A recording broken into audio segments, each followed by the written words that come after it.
सर्वशक्तिमान यहोवा परमेश्वर आपकी तारीफ हो। जीवित परमेश्वर आपका धन्यवाद करते हैं खुदावंद प्रभु। आज की इस सभा के लिए प्रभु हम धन्यवाद करते हैं प्रभु। शुक्रिया करते हैं आपके हर एक उपकारों के लिए प्रभु, जो आप अपने बेटा और बेटी और प्रजा के बीच में करते हैं प्रभु। धन्यवाद करते हैं खुदावंद प्रभु कि आप हमारे बीच में हैं। आज की संगति प्रभु हम सब के लिए एक आशीष का कारण बने, और वो आशीष प्रभु जो स्वर्ग से तेरे हाथों से निकलती है प्रभु, जो आसमानी है प्रभु जी। इसलिए खुदावंद प्रभु हम आपका धन्यवाद करते हैं। राजा स्तुति के योग्य प्रभु तारीफ हो, प्रभु यीशु मसीह के नाम में आमीन। प्रभु की तारीफ हो। हम यहोवा परमेश्वर का धन्यवाद करते हैं और प्रभु का ये शुक्रिया कि प्रभु मुझे और आपको ये सौभाग्य दिया कि हम अपने परमेश्वर के चरणों में आकर धन्यवाद करें और अपने प्रभु के लिए, जो खुदा है हमारा और प्यारा परमेश्वर है, और हर दिन हर समय वो परमेश्वर अपने लोगों के लिए एक नई वाचाओं को, नई चीजों को तैयार करता है। इसलिए हमारा छुटकारा देने वाला प्रभु भी एक यीशु मात्र उसका लहू है। और आज हम लोग खुदा के कलाम से सीखेंगे और खुदा के पुत्र यीशु के लहू के विषय में, जिसके विषय में कहता है कि उसके लहू में छुटकारा है। और इसके लिए आप लोग पहला यूहन्ना और उसकी एक आयत और उसकी एक अध्याय उसकी 7 आयत को हम लोग पढ़ लेंगे।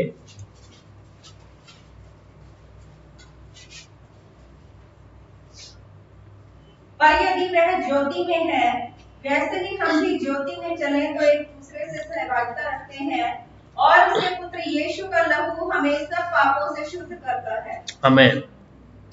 यहाँ पे कहते हैं कि पर यदि जैसा वह ज्योति में है वैसे ही हम भी ज्योति में चले तो एक दूसरे से सहभागिता रखते हैं, और उसके पुत्र यीशु का लहू हमें सब पापों से शुद्ध करता है, सब प्रकार के पापों से।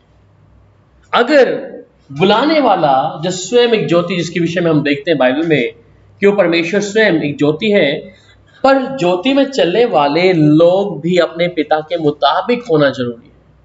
पर यहां पे कहता है कि तो एक दूसरे से सहभागिता रखें। ज्योति के संतान, इसलिए परमेश्वर का स्वभाव है पहली बात एक मनुष्य के अंदर कि अगर हम प्रभु के लोग हैं तो उसका प्रेम पहली बात हमारे अंदर है। दूसरा कि वह स्वयं ज्योति है और वह उसके तरीके से हमारा जीवन होना। तीसरी बात कहता है कि उसके साथ सहभागिता रहना, और सहभागिता मतलब मसीह लोगों का प्रेम है। और ये प्रेम यीशु का एक हमारे लिए एक नमूना है, जो अपने आप को दिया और उसने कुछ हमसे उम्मीद नहीं रखी कि ओ जिन्होंने मेरे लिए कुछ किया है तो मैं इनसे कोई उम्मीद रखूं। और पिछले समय भी हम पढ़ रहे थे वचन को कि उसने एक अगापे प्यार किया है, और अगापे प्रेम के बारे में मेरे को आपको पता है कि कुछ देकर उससे इच्छा ना रखना। अब परमेश्वर का कलाम यहाँ पे कहता है कि सहभागिता रखना, एक दूसरे से सहभागिता रखना। और सहभागिता कैसे? जिस प्रकार प्रेम से परमेश्वर से है, परमेश्वर के साथ में पिता पुत्र पवित्र आत्मा है, और तीनों का जो एक मेल देखा जाए तो अक्सर आपने देखा होगा ढाक के 3 पात, मैं उसके साथ नहीं जोड़ूंगा, पर ढाक के 3 पात के विषय में उसके अंदर एक लीफ के अंदर 3 पत्ते हैं और एक साथ जुड़े हैं। देखा किसने ढाक के पत्ते? देखे नहीं? देखा? उन्होंने देखा भाई ने। क्या होता है उसमें? एक उसके अंदर 3 पत्ते सब जुड़े रहते हैं, तो तीनों एकदम जिस प्रकार ये माइक है तो इसके अंदर एक दूसरा पत्ता है सर, तो 3 पत्तों का एक पत्ता वो बनता है। कहने का मतलब एक सहभागिता, एक साथ से जुड़े हुए हैं। और ये चीज जोड़ने का मतलब है परमेश्वर जो मुझे और आपको भी परमेश्वर से तो जोड़ता है, उसके साथ साथ उसकी कलीसिया, उसके लोग, उसके परिवार, हर एक चीज से परमेश्वर जोड़ता है। पर खास बात जब आती है कि उसके पुत्र यीशु का लहू है जो हमें सब पापों से शुद्ध भी करता है। और ये यीशु का लहू जो है हमारे हर एक पाप को, हमारी हर एक बीमारी को, हमारी निराशाओं को, चिंताओं, समस्याओं को भी छुटकारा देता है। इसलिए जो आज का विषय है क्या, the blood of Jesus sufficient for my total redemption, मेरे हर एक उसका छुटकारे के लिए सिर्फ यीशु का लहू ही काफी है। पर यीशु के लहू की कीमत को आजकल बहुत कम लोग हैं या वो पानी समझकर लगाते हैं। और इस बारे में आगे जाऊंगा, जहां पर पुराने नियम में हम लोग देखते हैं कि जब मेमने का लहू लगाना था तो सब लोगों ने अपनी चौखटों पे लगाया। और आज के विषय में जब प्रचारक इस बारे में बात करते हैं तो वो कहते हैं कि उस समय जब यीशु का लहू उन्होंने दीवारों पे लगाया तो वो मेमने का लहू के विषय में था कि जिसके घर के ऊपर वो लहू लगा रहेगा वो परिवार, वो फैमिली क्या होगा, बची रहेगी। उस समय के अनुसार आज लोग अपने घरों में भी लगाते हैं, इवन तेल को भी समझ के इस तरह से लगाते हैं कि चलो यीशु का लहू बना दिया उसको 2 मिनट में। पर क्या यीशु का लहू इतना सस्ता है, या आपकी बोतलों में आपके पानी की बोतल या तेल के आप उसको लहू बना सकते हैं? अभी कुछ समय पहले ये हम लोग लास्ट टाइम बात कर रहे थे कि एक साइंटिस्ट था और उसकी कौन सी सदी में उसने एक जहाँ पे यीशु को सूली पे चढ़ाया गया था और वहां पर उन्होंने देखा कि वहां पर कुछ खून के ऐसे सूखा हुआ खून, ड्राई खून जमा हुआ है। और जब उसको लेके गए वहां पे डीएनए हुआ तो वो कहते हैं कि यीशु मसीह का लहू था। पर मैं इसे एक मिथोलॉजी बोलूंगा। मिथोलॉजी मतलब कि ये एक मिथोलॉजी इंग्लिश में हिंदी में कहते हैं कि पूरी सत्यता नहीं है उस चीज में, ठीक है। क्यों? अगर यीशु का लहू वहां पर है तो मैं फिर ध्यान लेके गया जब मेरे को किसी ने बताया कि यीशु का लहू जो था वहां पर जमा हुआ था और उसको जब डीएनए देखा तो कहते हैं लहू में अभी भी जीवन है। पर सही मायने में देखा जाए तो अगर यीशु का लहू वो था तो यीशु का लहू जमीन पे कैसे पड़ा? यहां तक कि अब जब पुराने नियम में जाते हैं वहां पर वाचा का संदूक भी संसार में नहीं है। बाइबल में लिखा है कि वाचा का संदूक भी कहां उठा लिया गया? ऊपर है, प्रभु के पास। तो जब वाचा के संदूक में 3 चीजें थी, आपको मालूम है क्या क्या थी वाचा के संदूक के अंदर? एक छड़ी थी, एक वेसल था और 10 आज्ञाएं थी। और ये वेसल जो वाचा का संदूक है जिसमें परमेश्वर की उपस्थिति उतरती थी, जब परमेश्वर ने इसको नहीं धरती पे छोड़ा तो यीशु का लहू का कतरा क्या धरती की जमीन पे पड़ा होगा? नहीं होगा। इसलिए वो जीवित लहू है। उसके पुकारने में ही, जब हम इस प्रकार बोलते हैं कि यीशु का लहू जीवित है, तो उसके पुकारने में ही सामर्थ है। और यीशु का लहू मेरी गाड़ी पे लगाने के लिए नहीं है, मेरे घर पे लगाने के लिए नहीं है, मेरी निर्जीव वस्तुओं पे लगाने की चीज नहीं है। अक्सर मुझे नहीं मालूम आप लोगों में से कितने लोग करते होंगे कि चलो यीशु का लहू घर पे लगाते हैं। आजकल बच्चों को सिखाया जाता है कि यीशु का लहू फोन पे लगा रहे हैं, गाड़ी पे लगा रहे हैं, फोन खराब हो गया तो फोन पे यीशु का लहू लगाते हैं। आपके मायने से क्या ये सही है? यीशु का लहू क्या आप निर्जीव वस्तुओं के लिए रखना उचित है? कितने लोग एग्री हैं कि यीशु का लहू निर्जीव वस्तु पे लगा सकते हैं? नहीं लगा। फैक्ट्री का लोग तेल जाते हैं, तेल लेके लाएंगे यीशु का लहू कम घोल के। दोनों ही गलत है, दोनों ही गलत है। अपने आप वो कर सकते हैं, जीवित को। यीशु का लहू जीवित वस्तुओं के लिए है, किसी निर्जीव वस्तु के लिए नहीं है। अगर जीवित वस्तु के लिए यीशु का लहू है तो फिर निर्जीव वस्तु के लिए हम लोग लगाते हैं। चलो ये मेरा फोन नहीं चल रहा और इस पे यीशु उतरे लहू लगाते हैं इसी समय। क्या यीशु इस फोन के लिए, आपकी नाशवर चीजों के लिए मरा क्या? लहू भाया। हम उसकी कीमत को क्या कर रहे हैं? घटा रहे हैं। यीशु का लहू मेरे लिए और मेरी पाप के लिए है, मेरी बीमारी के लिए, मेरे रोगों के लिए। पर यीशु का लहू अगर मैं घर पे लगा दिया, हाँ, उसके लिए आपके पास कमांड है। दुष्ट शक्तियों से बचाना है तो आपके लिए स्वर्गदूत है, स्वर्गदूतों का बेड़ा लगा सकते हैं कि स्वर्गदूतों का हुक्म देते हैं इस जगह को इसी समय और पवित्र आत्मा की सामर्थ्य जगह को चाहते हैं। या अगर कोई चीज नहीं चल रही, अगर मूसा था तो मूसा ने जब उस समुद्र को 2 भागों में बांटा, लाठी मारा, तो शायद अगर वही कहता कि प्रभु के नाम से मैं तुझे ऐसे तो भी हो जाता। क्यों? मेरे शब्दों में क्या है? सामर्थ है। अगर मैं यीशु का लहू इस पे लग जा, ये भी चल नहीं रहा, ठीक हो जाए, तो हम क्या कर रहे हैं? यीशु के लहू की कीमत को शून्य कर रहे हैं, उसकी जो पावर है उसको लेस कर रहे हैं। इसलिए दुष्ट भी जानता है, अरे देखो इनको पता नहीं यीशु की वैल्यू।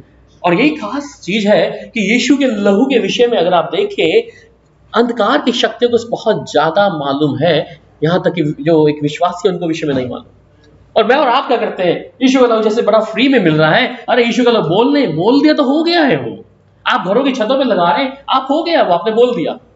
यीशु का लहू मेरे लिए है, मेरी देह के लिए है, मेरे पाप के लिए है, मेरे रोग के लिए, क्योंकि वो यीशु का लहू इसलिए है। पर उन चीजों को जो निर्जीव है उनको आपके पास अथॉरिटी है, अगर ये नहीं चला प्रभु तेरे नाम से ये चल जाए इसी समय, बस ये अधिकार है आपके पास। पर कीमत वो कहते हैं बहुमूल्य है, इसलिए वो कहता है किसी भेड़ का नहीं, किसी बछड़े का नहीं, किसी जानवर का नहीं, वो पाक यहोवा के पुत्र यीशु मसीह का लहू है। तो अब जब यीशु का लहू है तो वो कहता है उसके पुत्र यीशु का लहू हमें सब पापों से क्या करता है, शुद्ध करता है। पर एक मेमने का, एक इनोसेंट, मत्ती की इंजील कोई भी जल्दी पढ़ता जाए, मत्ती की इंजील 27 अध्याय और उसकी 4 आयत में क्या कह रहा है वो, कि एक इनोसेंट है, कि मतलब कि बहुत ही मासूम का लहू है। मत्ती की इंजील और उसका 27 अध्याय और उसकी 4 आयत जी। और कहा, मैंने निर्दोष को घात के लिए पकड़वाकर पाप किया है। उन्होंने कहा, हमें क्या, तू ही जान। यस, तो यहां क्या कह रहा है कि मैंने क्या कर दिया है, निर्दोष को घात के लिए पकड़वाकर पाप किया। उन्होंने कहा हमें क्या, तू ही जान, निर्दोष। और यीशु के बारे में जब देखा जाए तो एक मेमने का मरना जरूरी था, और ये मेमना जो था पहलों था मेमना था। और पुराने नियम में जाते हैं तो वहां पर बहुत सारी चीजें आती हैं कि जब याजक के पास लेकर जाया जाता था और उस तंबू के अंदर, मिलाप वाले तंबू के अंदर जब एंट्रेंस लोग करते थे, और एंट्रेंस करने के बाद ही याजक जो मेन गेट के अंदर नहीं, जो पहला ही, उससे पहले ही जहां पर एक खोद था, खोदी के साथ में क्या कर रहे थे, वहां पर जो भी आएगा उस दरवाजे को, उसको पर्दे को खोल के दरवाजे के 4 दरवाजों से, और जैसे वो आएगा वहीं पे उसे काट दिया जाएगा। और काट के जाने के बाद उसे क्या है, 4 तरह का एक खोदी है, खोदी के कोनों में क्या है, सींग है जानवर के, और उनकी दशा ऐसी है तो खून को, उसको जब जानवर का लेगा तो उसके चारों कोनों पे क्या कर देगा, उसको थोड़ा थोड़ा लगा देगा। अब आगे आता तंबू के अंदर जब जाना है तो अब वहां जाने का काम है दूसरे याजक का। तो अब एक उस समय जो मेमना था, और मेमना लाया जाता था जो फर्स्ट होगा, फर्स्ट बॉर्न, और सेकंड दूसरा नहीं। और उसी प्रकार जब इसको नए नियम में देख रहे हैं तो ये यीशु के बारे में आ जाता है कि पहलौठा और निर्दोष, ठीक है। और यहां पर जब ये कहता है कि और कहा, मैंने निर्दोष को घात के लिए पकड़वाया वाकर पाप किया है, और उन्होंने कहा हमें क्या, तू ही जान। अब यहां पर यीशु को पकड़वा कर जब लेके गए वो लोग, पकड़वाने के बाद में यीशु के बारे में मैं और आप अच्छे तरीके से जानते हैं कि यीशु की कहीं पर कोई गलती नहीं थी, कोई उसका गुनाह और पाप ऐसा नहीं था कि वो लोग ऐसा करे। पर जो उसको पकड़वाने वाले लोग थे वो क्या कह रहे हैं कि अब तू ही करे, तू ही जाने भैया, तूने पकड़वा दिया इस निर्दोष को, पर अब क्या करे, तुम ही जानो। पर आगे एक और आयत में हम पढ़ते हैं जहां पर कहता है कि कुलूसियों की पत्री 1 अध्याय और उसकी 20 आयत में, the blood of his cross, कि सूली से जब खून निकल रहा है उसके बारे में पढ़ लेंगे। कुलूसियों 1 अध्याय उसकी 20 आयत। और उसके क्रूस पर बहे हुए लहू के द्वारा मेल मिलाप करके सब वस्तुओं का उसी के द्वारा से अपने साथ मेल कर ले, चाहे वे पृथ्वी पर की हो चाहे स्वर्ग में। आमीन। तो यहाँ कहते हैं और उसके क्रूस पर बहे हुए लहू के द्वारा मेल मिलाप करके सब वस्तुओं को उसी के द्वारा से अपने साथ मेल कर ले, चाहे वो पृथ्वी पर की हो और चाहे स्वर्ग की। तो उस क्रूस से बहता हुआ लहू क्या कर रहा है, अभी मेल मिलाप कर रहा है। और मेल मिलाप का मतलब है कि परमेश्वर, जिस परमेश्वर के पास में आने के लिए याजक का सहारा लेना पड़ता था, पास्टर का सहारा लेना पड़ता था, अब क्या हो गया, वो दीवार हटा के यीशु ने जब हैकल का दरवाजा पर्दा फटा, तो वो जब पर्दा फटने का मतलब क्या था कि दीवार को ढा दिया। कि जब हैकल में आकर याजक के पास आया जाता था, हम पिछले दिनों में बात कर रहे थे कि उपदेशकों के बारे में, कि जो यीशु के साथ, यीशु जब 12 साल की उम्र में था, और 12 साल की उम्र में वो अपने पिता, जब उसका खतना हुआ, खतना होने के बाद में कहता है कि वो उपदेशकों के बीच में बैठा था। और ये उपदेशक जो थे उस समय के याजक भी रहे होंगे, और यीशु ने जब उससे बात कर रहा था तो कहता है कि उसकी जब बातें सुनकर उपदेशक क्या कर रहे थे, अचंभा कर रहे थे, ये कौन है, ये किसका है, कहां से है, कैसे बात कर रहा है। पर उसी हैकल में जाने के लिए वहां पर याजक खड़ा है, और याजक को पास आने के लिए आप आगे तक नहीं जाएंगे, आपके लिए एक पर्दा है कि आप वहीं पे बैठेंगे, और अब ये याजक का काम है वहीं पे वो वेदी पे आएगा, वेदी से आपसे जो भी भेंट लेना है और जो चढ़ावा चढ़ाना है वहीं पर लेगा। पर उधर आने के लिए उधर नहीं था उसके लिए। अब हैकल का पर्दा फटने का मतलब क्या था, कि जो पर्दा बीच में से फट गया, कि अब जो दीवार थी परमेश्वर के बीच में और मनुष्य के बीच में, वो अब दरवाजा क्या हो गया, खुल गया। अभी अब मेरे लिए और आपके लिए क्या है, कि हम जिधर भी होते हैं, जहां पर भी होते हैं, प्रार्थना करते हैं, उस समय पुराने नियम में लिखता है कि वहां पे पिता भी नहीं कहा जा सकता था किसी व्यक्ति को। अगर ऐसा पिता कहते तो उसको कलम कर देते, अगर उसका रिलेशन उसके साथ में नहीं है। तो परमेश्वर के पास आने वाले व्यक्ति को पास में कुछ अपने हक से जो उसको कहना है वो नहीं कह सकते थे। आप अगर बाइबल में जाएं तो वहां पर पिता बहुत कम, बहुत रेयर एक जगह पे देखा जहां पर उसने पिता कहा है, पर बाकियों ने किसी ने परमेश्वर को पिता नहीं कहा। यहोवा नाम से चला, या परमेश्वर, एडोनाई, अल शदाई। सो इस नाम से यीशु परमेश्वर को जाना गया। पर जब नए नियम में आ जाते हैं, और नए नियम में यीशु ने क्या यहाँ पे कहता है कि और उसके क्रूस पर बहे हुए लहू के द्वारा मेल मिलाप करके सब वस्तुओं का उसी के द्वारा से अपने साथ मेल कर ले, चाहे वह पृथ्वी पर की हो चाहे स्वर्ग की हो। तो अब चाहे पृथ्वी की भी है, स्वर्ग की, तो क्या करा दिया? अभी मेल करा दिया। और कारण क्या है? सिर्फ यीशु के लहू के द्वारा है। और फिर अब वो लहू के विषय बताते हैं, वो बहुत कीमती है। और पहला पत्रस और उसकी 1 अध्याय और उसकी 19 आयत को जब पढ़ते हैं, ही इज सो प्रेशियस, बहुत ही अनमोल है। अभी जिसके विषय में हम बात कर रहे थे कि यीशु का लहू बहुत कीमती है। तो पहला पत्रस और उसका 1 अध्याय और उसकी 19 आयत। पर निर्दोष और निष्कलंक मेमने अर्थात मसीह के बहुमूल्य लहू के द्वारा हुआ। तो अब ये कहते हैं पर निर्दोष और निष्कलंक और मेमने अर्थात मसीह के बहुमूल्य लहू के द्वारा। अब ये बहुमूल्य लहू जो है वो यीशु का है। तो अब यहां पर देखिए, जिसकी कीमत इतनी ज्यादा है लहू की, और जिसके लिए परमेश्वर को कोई और मिला ही नहीं, उस पूरी मानव जाति में सिर्फ खुद ही परमेश्वर का पुत्र मिला, और जिसके लहू से मनुष्य का छुटकारा होना था। पूरे संसार में परमेश्वर को कोई नहीं मिला, इसलिए उसने क्या किया? स्वयं परमेश्वर के खुद के बेटे को क्या किया? उस बहुमूल्य के लहू के द्वारा मेरा और आपका क्या कर दिया? छुटकारा कर दिया। और ये छुटकारा जब आया परमेश्वर के पुत्र यीशु लहू के द्वारा, तो आजादी आई मेरे जीवन में। अब वो आजादी क्या थी कि मेरे को जो तमाम रीति रिवाज थे, जो हर चीजों को मुझे करना पड़ता था, या याजक के पास में जाकर अपना बलिदान चढ़ाना पड़ता था, अब उन चीजों से क्या होगा? मेरा छुटकारा हो गया। और छुटकारा सिर्फ यहां तक नहीं, छुटकारा के बाद आपको अभी क्या कर दिया? परमेश्वर के राज्य में जाने के लिए और मेरे को जाने के लिए एक मार्ग भी दे दिया। पहले तो उसकी हैकल में भी नहीं आना, तंबू के अंदर भी नहीं आ सकते आप लोग, पर अब यही व्यक्ति, यही लोग जो मैं और आप हैं, आज कलीसिया में आते हैं। वहां पर अगर आप लेवे व्यवस्था में जाते हैं ना, वहां पर बहुत सारी चीजें कि जब जाना है हैकल में कैसे जाना है। लेडीज के लिए बहुत चीजें हैं, जेंट्स के लिए बहुत चीजें हैं। उनकी कोई अगर पर्सनल चीजें वो उसको अगर लेके अगर आए हैकल में अलाउ नहीं है। पर अब हमारी स्थिति देखिए, प्रभु मुझे और आपको कैसा बना दिया है। हम जैसे हैं वैसे आते, इस कलाम में भी कहता है तुम जैसे हो वैसे आ जाओ। इसलिए ये बहुमूल्य लहू था। इस लहू की कीमत मुझे और आपको जानना है। इस लहू को सिर्फ हमने ये नहीं किया जी चलो इन पे लगा दिया उस पे लगा दिया, नहीं। लहू सिर्फ जीवित वस्तुओं के लिए है, जीवित मैं और आप इंसान के लिए है। इसलिए यीशु का लहू आपके किसी घर की ईंटों के लिए नहीं है, गारे पत्थर के लिए नहीं है। उसके लिए आपके पास हुक्म है, उसको दीजिए।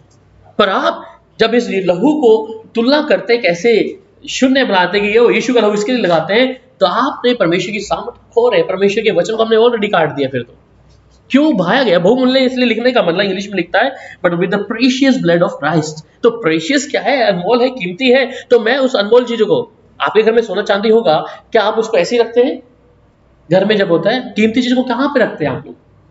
आपके लॉकर में होगा, बैंक में होगा, आपकी कोई इंपॉर्टेंट, जहां आपके पास कुछ ज्यादा महंगी चीज है, आपके मोबाइल अगर महंगा है या कोई चीज, आप उसको संभाल के, अरे ये टूट ना जाए। पर आपको मालूम है इसकी चीज ऐसी वैल्यू नहीं है, तो आप उसको समझते हैं कि कोई नहीं यहीं पे रखा है, कोई बात नहीं। घर में अगर आपकी ज्वेलरी पड़ी है तो आप उसको अपने ड्रेसिंग के ऊपर खुलेआम नहीं रखते गोल्ड का। उसे क्यों नहीं रख देते जैसे आप पाउडर रखते हैं, क्रीम रखते हैं? उसे क्यों आप एक छोटे से बक्से के अंदर पैक करके आपके डिब्बों के अंदर जाता है? आप जानते हैं उसकी कीमत।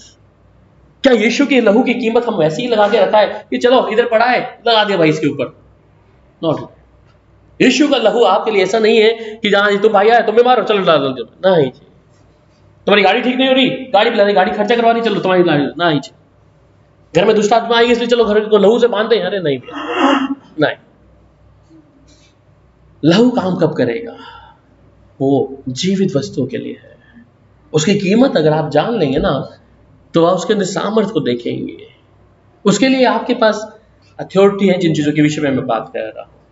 फिर आता है कि इब्रानियों की किताब 9 अध्याय उसकी 22 आयत में वो कहते हैं without the shedding of blood there is no forgiveness, मतलब कि परमेश्वर के पुत्र यीशु का लहू अगर नहीं बहाता तो हमारी पाप की माफी मुझे नहीं। इब्रानियों 9 अध्याय और उसकी 22 आयत, हिब्रू चैप्टर 9 वर्स 22। सच तो यह है कि व्यवस्था के अनुसार प्रायश्चित वस्तुएं लहू के द्वारा शुद्ध की जाती हैं और बिना लहू बहाए पापों की क्षमा नहीं। आमेन। यह क्या कहता है कि और व्यवस्था के अनुसार प्राय सब वस्तुएं लहू के द्वारा शुद्ध की जाती हैं। ठीक है, सब वस्तुएं लहू के द्वारा शुद्ध की जाती हैं और बिना लहू बहाए क्षमा नहीं होती। तो अब ये लहू जो था जो हमें पाप की माफी दे रहा है हमारे जीवन में, तो अगर ये लहू नहीं बहता या उस यीशु का लहू सूली पे नहीं जाता तो अब मेरे लिए फिर माफी नहीं थी। उससे पहले क्या है, माफी थी पाप की, जब जानवर कैटल्स को वो लोग क्या कर रहे थे, याजकों को दे रहे थे, पर सही तरीके से उस समय एक जानवर को मारना पड़ा। पर परमेश्वर ने क्या किया अभी कि एक मेमने को मरना है, एक लैम्प को मरना है और वो बिल्कुल पाक होना चाहिए, पवित्र होना चाहिए। तो बिना लहू बहाए पाप की माफी नहीं है। तो यहां पर लहू बहाना क्या था, आवश्यक है। इसलिए लहू मेरे लिए और आपके लिए बहुत इंपॉर्टेंट है, क्योंकि हम लोग सिर्फ ऐसे नहीं आगे प्रभु ने दिया, अनुग्रह हो गया हमारे ऊपर, हम सोचते हैं कि वो प्रभु ने दया कर दिया, अनुग्रह कर दिया, कीमत चुकाई है। मेरे को और आपको आने के लिए परमेश्वर ने कीमत चुकाई, हम आसानी से नहीं आ रहे। और पूरी दुनिया है, पूरी दुनिया बैठी है, जिधर देखे वहां पर दुनिया है, उनके ऊपर ये अनुग्रह नहीं जो मेरे ऊपर है। तो ये अनुग्रह के साथ साथ एक कीमत जो परमेश्वर ने अपने पुत्र को देके, इसलिए परमेश्वर अच्छे से जानते हैं उसकी लहू की कीमत को, पर एक विश्वासी के लिए, एक प्रार्थना करने वाले व्यक्ति के लिए उसकी कोई कीमत ही नहीं है। वो सोचते हैं ऐसी है, चलो बोल दिया मुंह से। और अक्सर लोग यहीं पर गलती करते हैं। पिछले दिनों में एक बहन का फोन आया, वो बोली जी दुष्ट आत्मा ने पकड़ लिया, आंखें खोलती है तो इधर दिखती है इधर दिखती है। मैंने कहा कारण, कहते मैंने कुछ समय पहले एक बहन के लिए प्रार्थना किया था और प्रार्थना करने के बाद में तो मेरे जो रिश्तेदार उन तक पहुंच गई बदरू और मेरे घर तक। और कहते अब यह हालत है कि हमारे 3 परिवार में लोग हैं, तीनों को कोविड हो गया और अंधकार की शक्ति में खुला खुला दिखती है। कहते मैंने किसी के लिए प्रार्थना किया था, कारण मजबूती नहीं थी, शायद हल्का समझा परमेश्वर के वचन को, परमेश्वर के प्रार्थना को। आज उनके घर में दुष्ट आत्मा, महीना हो गया आज उनके घर में नाच रही है, बदरू नाच रही है, खुलेआम दिखती है काले कपड़ों में, कहती है। और यहाँ तो उसका भाई बाहर फॉरन में है, वहां पर उसको भी अटैक कर दिया, उसे लड़के के जीवन में अटैक कर दिया। घमंड में आके प्रार्थना कर यीशु के नाम से लहू को निकाल दिया, बस रिटर्न हो गया, वापिस आ गई उधर। कारण क्या है, जब हम वचन को इस तरीके से अपने तरीके से लेते हैं, इवन प्रार्थना को मैं विषय में जाऊंगा नहीं, पर पहले बताया है पहले भी कि प्रार्थना जब हम करते हैं, हमारे पास कोई डायलॉग नहीं है प्रार्थना। हम अगर किसी की दुष्शक्ति को हुक्म दे रहे हैं, किसी की बीमारी को हुक्म दे रहे हैं, वी हैव टू, उसको वार्निंग दे रहे हैं हम लोग। और चीज क्या करेगी वहां से, फिर आपको खाली देखकर आपके ऊपर अटैक पक्का करेगी। ये मान लीजिए, प्रार्थना सिर्फ ये नहीं है कि आप मसीह में हैं और सीधा आप बोल रहे हैं कि आज हम प्रभु का बपतिस्मा लिया हम तो कर देंगे प्रार्थना। नहीं, थिंक अबाउट, उससे पहले आपको सोचना है और क्या शब्द आपके मुंह में आ रहे हैं, आप यीशु के लहू को, आप यीशु की सामर्थ को किस तरीके से इस्तेमाल कर रहे हैं। अगर आप परमेश्वर के वचन के मुताबिक नहीं लिख रहे तो क्या होगी, फिर डायरेक्शन वहां से निकलकर चेंज हो जाएगी, टाइम नहीं लगेगा, हम घमंड में रहेंगे। ओ मैंने प्रार्थना किया, और फिर वही लोग, और ये एग्जाम्पल जब मुझे मिला उस बहन का, कहते मैंने ऐसे प्रार्थना किया था, ऐसा ही हुआ भैया। इसीलिए हमारी जुबान से हम क्या बोल रहे हैं, प्रभु के साथ में हम खेल तो नहीं रहे, प्रार्थना के साथ हम खेल तो नहीं रहे, अपने शब्दों को कहीं बढ़ा चढ़ाकर हमको दूसरे को इंप्रेस करने के लिए तो नहीं बोल रहे क्या। और अगर हम अपनी प्रार्थना को इस तरीके से इंप्रेस करेंगे तो फिर वो शून्य हो जाएगा, वो कहेगा छनछनाती झांझ और पीतली ठहरे। इसलिए पहली चीज जान ले कि यीशु को हमने लहू को कहां पर इस्तेमाल करना है, यीशु के लहू किधर हमने कैसे करना है। तो यीशु का लहू है, जीवित है, काम करेगा। पर अगर यीशु के लहू के साथ हम लोग बोल रहे इस पे लगाए उस पे लगाए, ये नहीं, उसके लिए आपके पास अधिकार है। फिर से बोल रहा हूं, हम चुनौती दे रहे हैं फिर फाड़ खाने वाले को। और दूसरी बात वहां पर कहता है, लय व्यवस्था में आ जाएंगे, उसका 17 अध्याय उसकी 11 आयत में,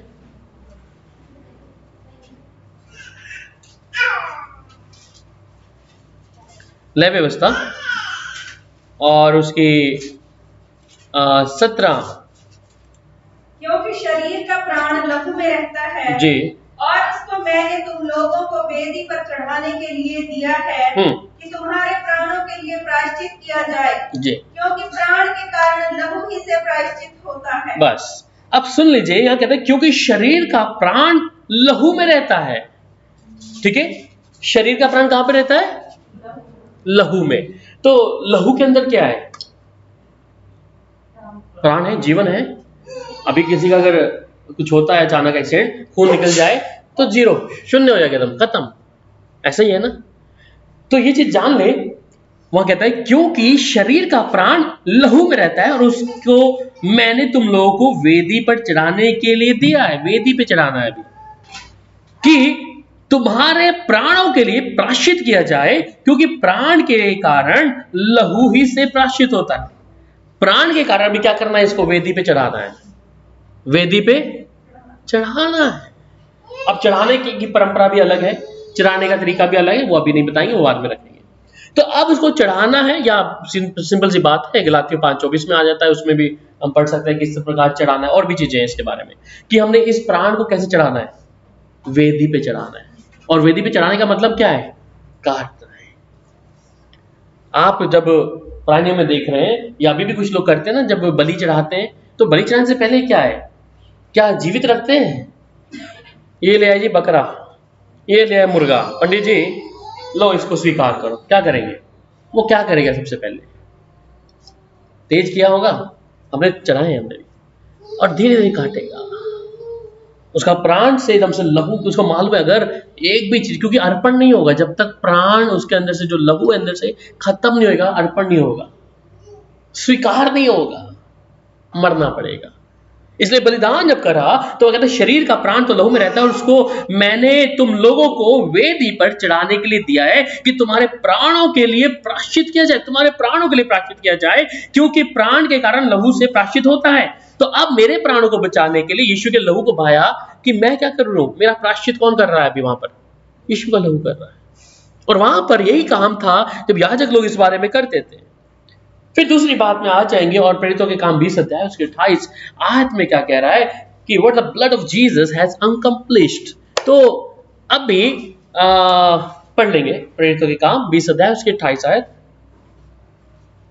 इसलिए अपनी और पूरे झुंड की चौकसी करो, हाँ, जिसमें पवित्र आत्मा ने तुम्हें अध्यक्ष ठहराया यस है यस, कि तुम परमेश्वर की कलीसिया की रखवाली करो, हाँ, जिसे उसने अपने लहू से मोल लिया है। मोस्ट इंपॉर्टेंट थिंग्स, ये बहुत इंपॉर्टेंट चीज है।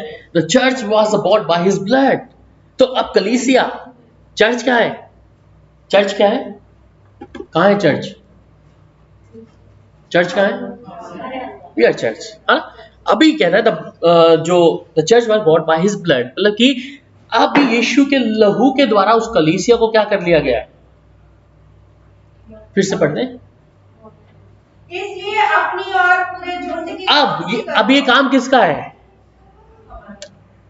मेरा तो नहीं है। अगर हमारी बहन कोई कमजोर है वचन में, जाओ भैया बहन, क्या हो भाई कमजोर है तो क्या करें? फिर से पढ़िए, फिर से। इसलिए अपनी और पूरे झुंड, अब इसलिए अपनी और अपनी और पूरे झुंड की चौकसी करो, जिसमें पवित्र आत्मा ने तुम्हें, जिसमें पवित्र आत्मा ने तुम्हें अध्यक्ष ठहराया। अब you are the all are अध्यक्ष, प्रेसिडेंट सब लोग। आगे कि तुम परमेश्वर की कलीसिया कि तुम परमेश्वर की कलीसिया की रखवाली करो, जिसने उसे अपने लहू से मोल लिया। अपने लहू से क्या कर लिया? मोल लिया। अभी काम मेरा नहीं है तो क्या है? हम सबका। कोई आत्मा में कमजोर नजर आ रहा है, अरे भाई ऐसा क्यों हुआ? अभी कंसल्टी में काम क्या हो गया? ये किसका काम है? मेरा और आपका काम है। सो ये चीजें क्या है? इसलिए है कि यीशु के लहू से क्या किया है? मुझे खरीदा गया है। ये सिर्फ मेरे लिए नहीं है कि आप लोगों को वचन देके मैं चला गया, अब आप अपने घर में अपने घर, ऐसा नहीं है। तो अभी जब हम एक झुंड है और ये परमेश्वर ने पूरी झुंड के लिए कीमत चुकाई है, ठीक है। फिर एक और वचन मेरी बहन आगे पढ़ेंगे जो प्रकाशित वाक्य में मिलता है और उसकी 5 अध्याय उसकी 9 आयत में we have been purchased for God. हमें फिर खरीदा गया किसके लिए? परमेश्वर के लिए। सो प्रकाशित वाक्य 5 अध्याय और उसकी 9 आयत में एक बार पढ़ लेंगे। वे यह नया गीत गाने लगे, अब वे नया गीत गाने लगे, तो इस पुस्तक के लेने तो इस पुस्तक को ले ले, और इसकी मोहरें खोलने के योग्य है, अब तो इस पुस्तक को लेने और इस पुस्तक की मोहरें खोलने के योग्य है, क्योंकि तूने वध होकर क्योंकि तूने वध होकर अपने लहू से हर एक कुल और भाषा और लोग और जाति में से परमेश्वर के लिए लोगों को मोल लिया है। अब यीशु के द्वारा हुआ। जब यीशु ने इस काम को पूरा किया तो उसके पास क्या हुआ? जब प्रकाशित वाक्य में हम लोग पिछले दिनों में स्टडी कर रहे थे तो उसमें बताया गया कि यीशु अब इस लायक हो गया कि क्या किया उसने। जब लहू बहाया तो जीवन की जो पुस्तक थी, जो उसके पास 7 मोहर लगी पुस्तक थी, अब खोलने के योग्य आ गया। और वो क्यों हुआ? कहता है कि तूने अपना लहू बहाया है। और वो लहू यीशु का जब बहाया तो अब मुझे समझ आए कि जब यीशु ने इतनी बड़ी कीमत चुका दी है तो अब मेरा स्वभाव क्या होना है। एक उस चीज को परमेश्वर के पुत्र यीशु ने पूरा करके दिखाया है कि अपने परमेश्वर के, अपने पिता के वफादार रहा अंत समय तक, आखिरी समय तक वो क्या रहा? ईमानदार रहा। और इसी कारण कि मुझे और आपकी पहुंच होती है, मेरी और आपका मेल मिलाप होता है परमेश्वर से। फिर मत्ती की इंजील जहां पर आप लोग पढ़ते हैं उसकी 26 और 28 आयत में कि एक नई वाचा को परमेश्वर वहां बना दिया हमारे। और कोई मरकुस 14-24 भी निकाल ले, एक निकाल ले कोई मत्ती 26 अध्याय और उसकी 28 आयत, और एक मरकुस 14 अध्याय उसकी 24 आयत। क्योंकि यह वाचा का मेरा वह लहू है, अब ये वाचा का नया लहू आ गया जो बहुतों के लिए पापों की क्षमा के निमित्त बहाया जाता है। आमीन। ये अक्सर हम लोग पढ़ते हैं लॉर्ड होली कम्युनियन में, प्रभु भोजन में पढ़ते हैं, पर इसकी वास्तविकता जो जानना है कि क्या एक नई वाचा बांध दी है। पहले क्या था? याजक के पास मेमने को देकर, पर अब ये नई वाचा कहां से आ गई? यीशु के लहू के द्वारा आ गई। और ये नई वाचा जब मुझे बांध रही है, वाचा का मतलब जानते हैं क्या होता है? What is the covenant? वाचा क्या है? It's like agreement. तो हमने किया क्या? हम इजीली क्या करते हैं? चलिए प्रभु भोज लेते हैं और एक वचन ये पढ़ दिया और हम उसको बड़ा, मैं सोचता हूं मैं अपने तरीके से ले रहा हूं, सबके तरीके से नहीं, हल्का लेते हैं ना। वाचा बांध रहे हैं। और वाचा बांधने का मतलब क्या है?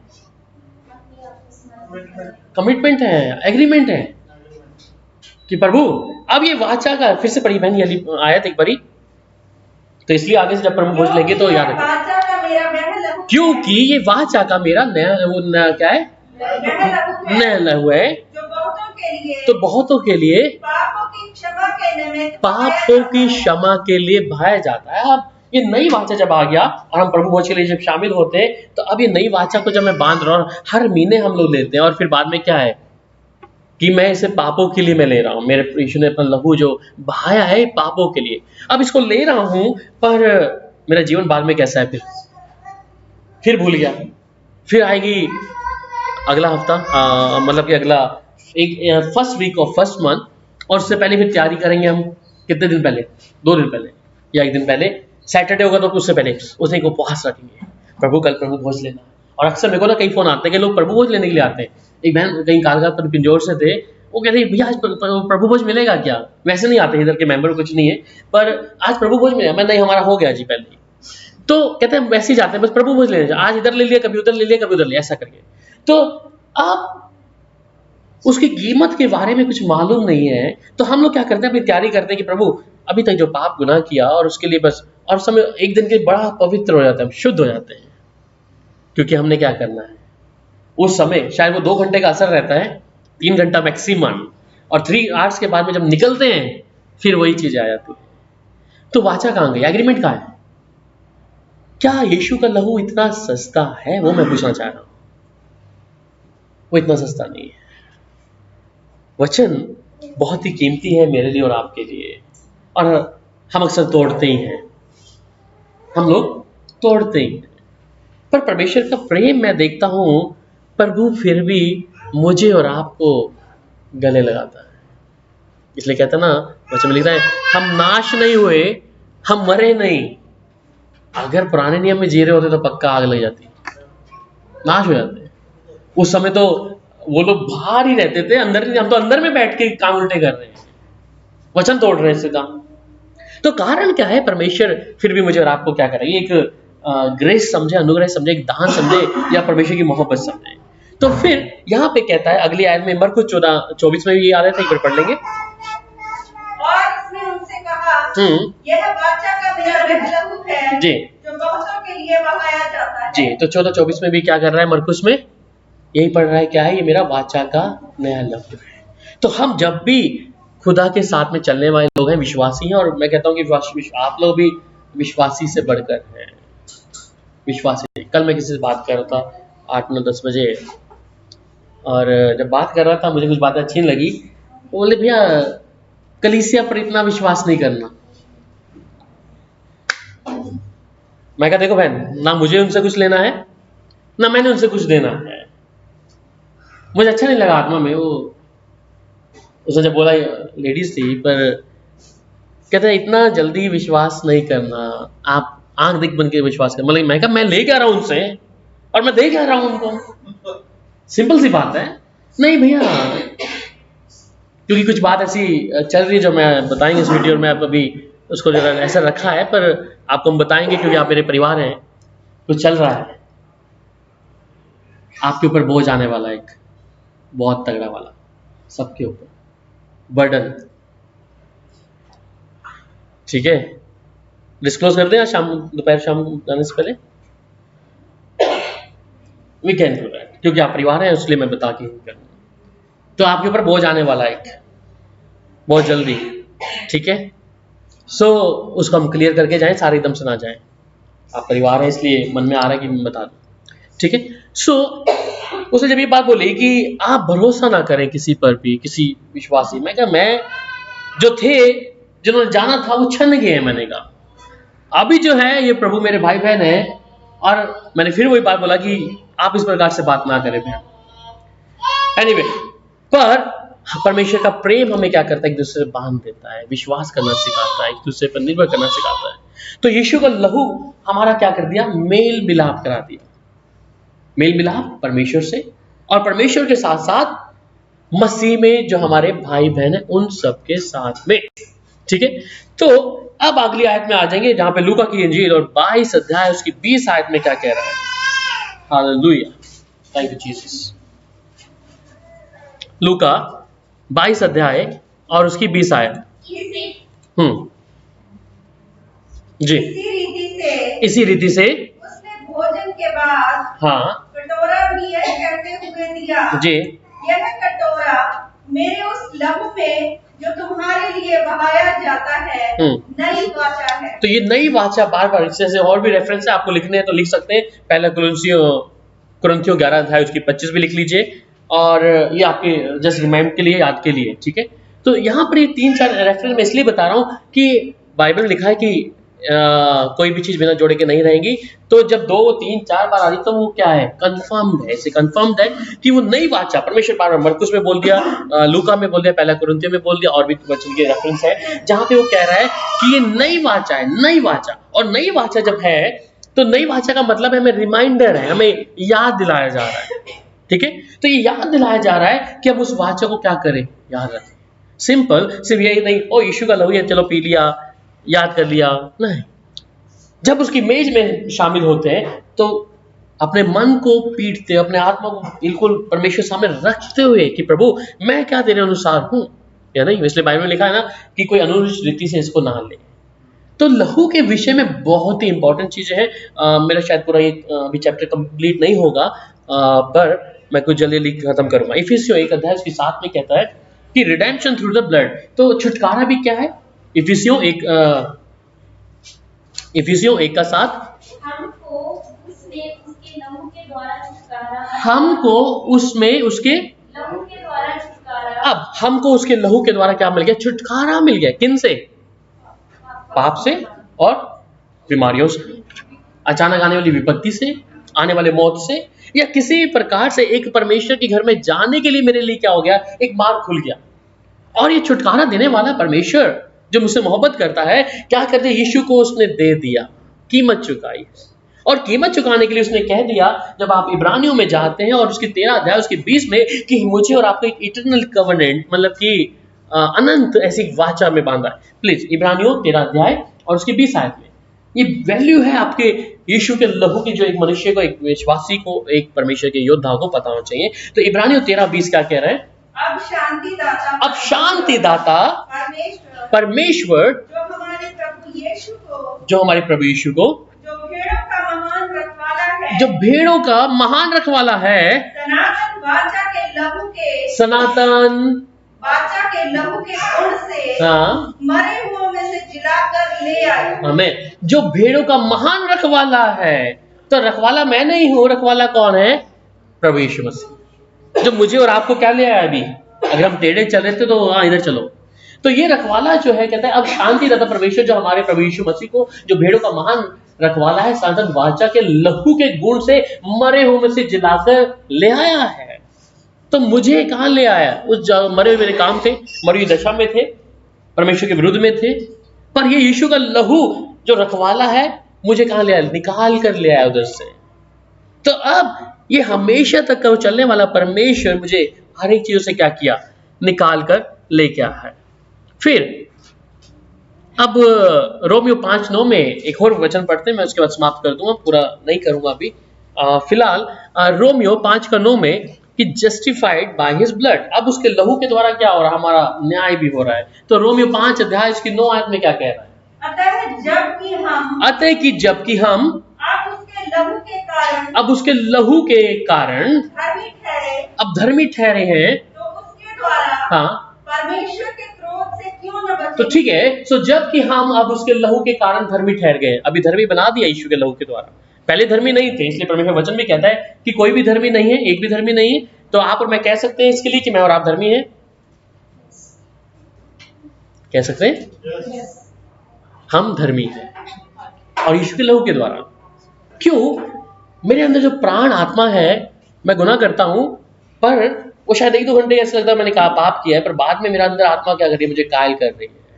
और मेरी पहुंच कहां तक हो रही है? प्रभु के साथ हो रही है दोबारा। ये एक चिन्ह है कि मैं उन कामों के लिए मरा हूं। इसलिए पौलुस ने क्या कहा? क्या कहा पौलुस ने? जो मैं नहीं करना चाहता वही करता। तो दाऊद ने भी गुनाह किया, सुलेमान ने भी किया, बहुत से लोग थे, पर उनके मन कायल जरूर हुए थे। उनके मन कायल थे, यहां तक कि जो शाऊल, जो बाद में पौलुस बना गया, और वो विरोधी था, पर विरोधी के बाद में उसका मन कायल हुआ। परमेश्वर ने चुना ऐसे लोगों के लिए, से उसने कहता था कि मैं आया किसके लिए हूं? भले चंगों को परमेश्वर की जरूरत नहीं है। किनको है? जो पाप में, और जो रोगी है उनके लिए डॉक्टर की आवश्यकता नहीं, पर जो बीमार है उनके लिए यीशु आया। ठीक है, भले चंगों को डॉक्टर की आवश्यकता नहीं है, परंतु बीमारों के लिए आया है। तो हम भी कहीं ना कहीं आत्मा में बीमार थे, पाप में थे, तो इसलिए यीशु कहां से आए? वो मेरे लिए आया। और यहाँ पे ये वचन जो बता रहा है कि जब कि हम उसके लहू के कारण धर्मी ठहरे, तो इसका मतलब पहले धर्मी नहीं थे हम लोग। हम अपनी मनमानी करते थे, अपने दिल से जो करते थे, काम करते थे, वो करते थे, परंतु धर्मी ठहराया है, इसलिए धर्मी नहीं था। पर उसके बाद उसके क्रोध से क्यों ना बचेंगे? तो एक क्वेश्चन मार्क आ गया। अभी ये क्वेश्चन मार्क का मतलब जानते क्यों आ गया है? इट्स अ चॉइस, आपके आगे है। क्वेश्चन मार्क क्यों दिया जाता है? चॉइस है आपके आगे। अब वो कह रहे हैं हम क्रोध, उसका क्रोध तो है, कहता है कि तो उसके क्रोध से क्यों ना बचेंगे, तो इधर क्वेश्चन मार्क आ गया है। ये अब आपके आगे है। आप उसके क्रोध से बच भी सकते हैं, नहीं भी बच सकते। आज्ञा मानेंगे, वचन के साथ चलेंगे, तो उसके क्रोध से बच भी सकते हैं। इसलिए मैं क्वेश्चन मार्क, इसको क्वेश्चन मार्क हटा के पॉइंट नहीं दिया कि हाँ तुम बचोगे। अगर आपका प्रोग्राम चेंज हो गया स्वर्ग जाते जाते, तो प्रभु फिर वहां पर क्या करेगा? अपना माइंड चेंज कर लेगा। फिर क्रोध है, फिर हमारे लिए नर्क की आग भी है। इतना समय हम धर्मी बने रहे और बाद में मन सुलेमान की तरफ बिचल गया। तो शुरुआत में परमेश्वर से बात कर रहा था, जो राजा दाऊद नहीं बना पाया, मंदिर सुलेमान ने बना दिया था, पर एंड में क्या किया उसने? गलत कर दिया। उनके देवी देवताओं को माना, शादी किया, देवी देवताओं को मानना शुरू कर दिया उनके। तो अब वो क्वेश्चन में हट गया उधर से। फिर अब तक सही तरीके से था, पर जब बाद में क्या हुआ, मुझे नहीं लगता वो कहाँ पे होगा, मुझे पता नहीं सुलेमान किधर होगा, नर्क में वो बनेगा या स्वर्ग नर्क में, पता नहीं, क्योंकि ने परमेश्वर के विरुद्ध ही किया। क्योंकि वो उस तरीके से वो मंदिर बना के दिए अपनी रानियों को, और उन्हीं के आगे उन्हें दंडवत करना शुरू कर दिया। तो अब उसका न्याय कैसा होगा पता नहीं, पर ये चॉइस मेरे आगे अभी भी रखी है। मेरा निर्णय मेरे कल को बदल सकता है। अगर जब यीशु के साथ में जब डाकू थे दो, जब उसका निर्णय था और एक बोल रहा था कि ये स्वयं परमेश्वर का पुत्र है, और उसने विश्वास किया, और यीशु ने उसके विषय में क्या कहा कि तू मेरे साथ कहाँ होगा, अब मेरे साथ स्वर्ग में होगा। तो अब ये जो गुनाह में चलने वाला व्यक्ति एक डाकू था, जब इसके पाप क्षमा हो सकते हैं तो मेरे भी हो सकते हैं और आपके भी हो सकते हैं। ठीक है, हम पर दया हो सकती है। पर अगर आप अभी से धर्मी हैं और धर्मी चलते चलते चलते चलते आपका मन थोड़ा सा भटक जाता है और आप कहते हैं क्या प्रभु, अब तक तो ऐसे चलता रहा, वो सब चीजें अच्छी थी, अपनी मनमानी करी, तो ये क्वेश्चन मार्क की जगह मतलब पक्का हो जाएगा, क्रोध आ गया फिर प्रभु का। फिर आपका रास्ता थोड़ा सा बदल जाएगा। एक ही दो झंडुम और क्या बोलते हैं, एक को दो चीजें है ना जगह ऊपर, हाँ, एक स्वर्ग है और नरक। तो चॉइस मेरे और आपके हाथ में, और चॉइस कब तक है ये भी ध्यान रखिएगा। चॉइस जब तक है जब तक हम जीवित हैं, मरने के बाद नहीं। बाइबल कहता है कि जो लोग कब्र में जा चुके हैं वे पाप की माफी नहीं मांग सकते, अब चले गए अभी तो। पर जब तक जीवित हैं, जब तक हैं, तब तक हम क्या कर लें, अपने निर्णय को ले लें, क्योंकि कीमत चुकाई है, कीमत यीशु ने चुका दी है, धर्मी बना दिया गया है। पर अब मुझे क्या करना है, मुझे कैसा चलना है, तो ये निर्णय आपका और मेरा होगा प्रभु के साथ में चलने के लिए। मैं यहीं पे क्लोज कर रहा हूँ और इस चैप्टर को हम अगले वीक में फिर कंटिन्यू करेंगे, और प्रभु आपको बरकत और आशीष दे। आइए हम जब प्रार्थना करते हैं। Hallelujah, thank you Jesus, glory, thank you Lord. सर्वशक्तिमान परमेश्वर, आपका धन्यवाद हो प्रभु जी, तारीफ हो। तेरे लहू के द्वारा प्रभु हमें जिंदगी मिलती है प्रभु, तेरे लहू में प्रभु सामर्थ है प्रभु। उस लहू की कीमत को आज हमें तूने बताया प्रभु तेरे वचन के लिए। ये निर्जीव वस्तुओं के लिए नहीं, परंतु जीवित के लिए, मेरे लिए प्रभु, मेरे शरीर के लिए, मेरी आत्मा और प्राण के लिए यीशु तेरा लहू प्रभु जी, मेरे पापों की माफी के लिए प्रभु मैं धन्यवाद करता हूं। जितने लोग प्रभु अपने आप को इससे पश्चाताप कर रहे हैं, इसी समय पवित्र आत्मा की सामर्थ में चाहता हूं हमारे बीच में कार्य करे। तेरा लहू जो प्रभु शिफा का लहू है, हमारी देह में प्रभु इसी समय कार्य करे। तेरा लहू प्रभु हमारी इस देह पे आ जाए प्रभु, जिससे हम जिंदगी पाए प्रभु, वो बहुत आयत की जिंदगी जो खुदा के हाथों से निकलती है, वो बहुत आयत की जिंदगी जो मेरा परमेश्वर मुझे देता है, वो बहुत आयत की जिंदगी जो मेरे कीचड़ गंदगी से निकाल कर खुदा ने मुझे दे दी है। उसका लहू मेरे लिए काफी है, उसका लहू मेरे लिए काफी है। यीशु का लहू मेरे लिए काफी है।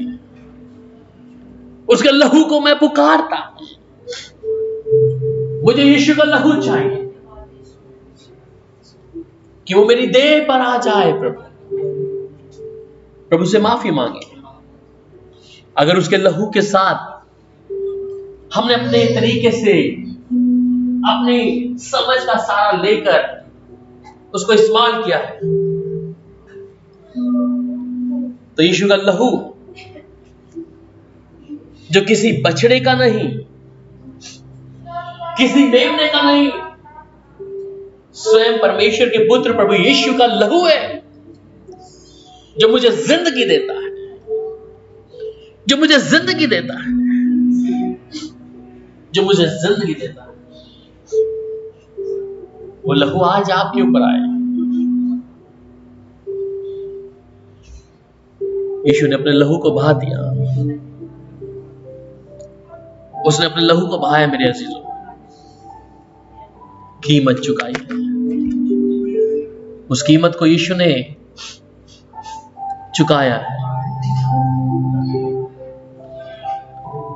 उस कीमत को यीशु ने चुकाया है।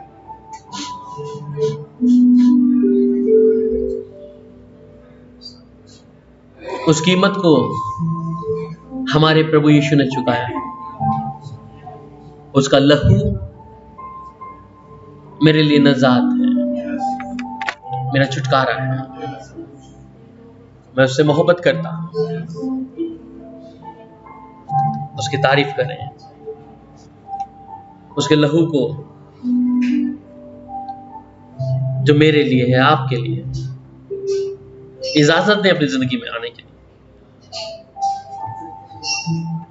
उस प्रभु को कहें, प्रभु तू मेरा खुदा है, मेरी मोहब्बत है जिससे मैं मोहब्बत करता हूं। प्रभु आपका धन्यवाद हो प्रभु, दया कर प्रभु।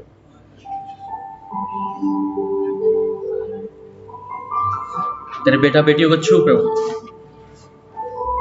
हर एक सुनने वाले और देखने वाले कानों को प्रभु और आंखों को प्रभु तेरे लहू की सामर्थ में चले। उसके लहू के कतरे आपकी देह पर आ रहे हैं। उसके लहू को कहें कि प्रभु ये मेरी देह में तेरा लहू बना रहे, मेरी देह में प्रभु तेरा लहू बना रहे। प्रभु प्रभु आपका धन्यवाद हो, आपका शुक्रिया प्रभु। प्रभु धन्यवाद हो, तारीफ हो, तारीफ हो।